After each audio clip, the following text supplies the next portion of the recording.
Halo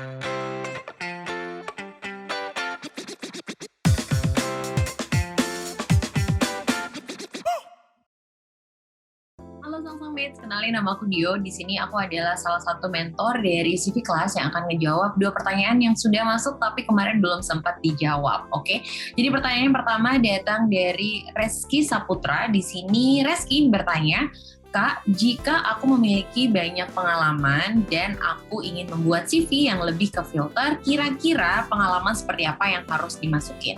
Nah, buat teman-teman di sini, kalau misalnya memang punya banyak pengalaman, make sure kalian harus tahu dulu nih mau apply ke job seperti apa. Kalau misalnya udah tahu job seperti apa, kamu bisa start dengan cari pengalaman-pengalaman yang kamu punya yang paling relevan, oke? Jadi misalnya kamu ingin di bagian akuntansi, berarti coba cari yang akuntansi, finance, atau yang bisnis, kayak gitu ya, karena itu ada hubungannya dengan hal ini gitu.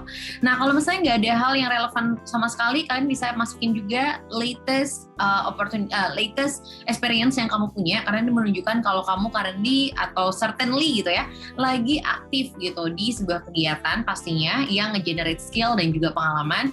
Nah, kalau misalnya nggak ada sama sekali, kamu bisa masukin sisanya kayak gitu.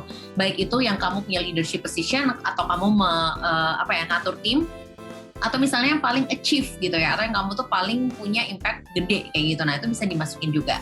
Nah, saran dari aku juga, kalau misalnya memang ternyata nggak terlalu banyak pengalaman yang relevan atau misalnya yang achieving a lot, ini bisa secara paralel teman-teman itu bisa mencari gitu ya pengalaman lainnya, atau misalnya kalau mau cepat bisa cari beberapa online courses, workshop yang berhubungan dengan role yang kalian apply. Jadi bisa berjalan secara paralel ya, jangan cuma diem doang kayak gitu.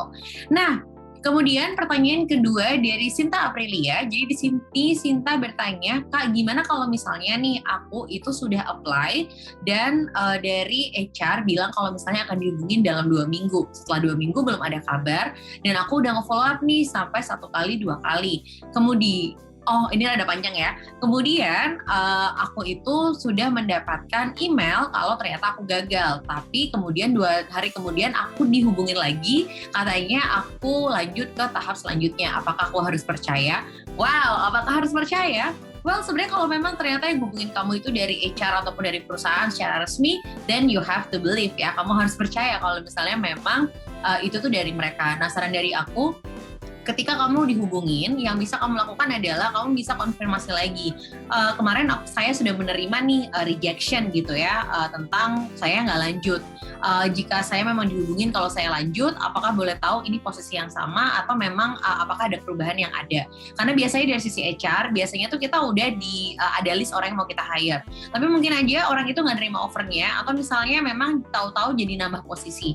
Nah, memang biasanya sih HR akan kasih tahu ya, kita ngubungin lagi tuh ada urusannya gitu. Saya kayak, kita hubungin lagi misalnya karena ternyata kita buka posisi lagi nih dan kamu ternyata oke. Jadi kita mau lanjut untuk recruitment-nya gitu.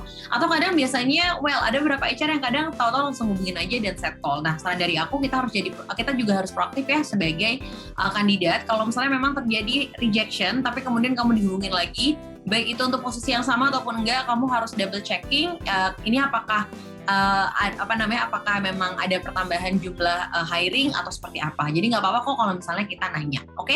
So it's not only about the follow up, tapi juga proactively asking kalau misalnya ada hal yang membingungkan kalian. So I think that is all from my side. Thank you so much buat teman-teman yang sudah ikut kelas CV. If you want to join again, bakal ada di batch selanjutnya juga. So feel free to connect with me if you have more questions. Thank you.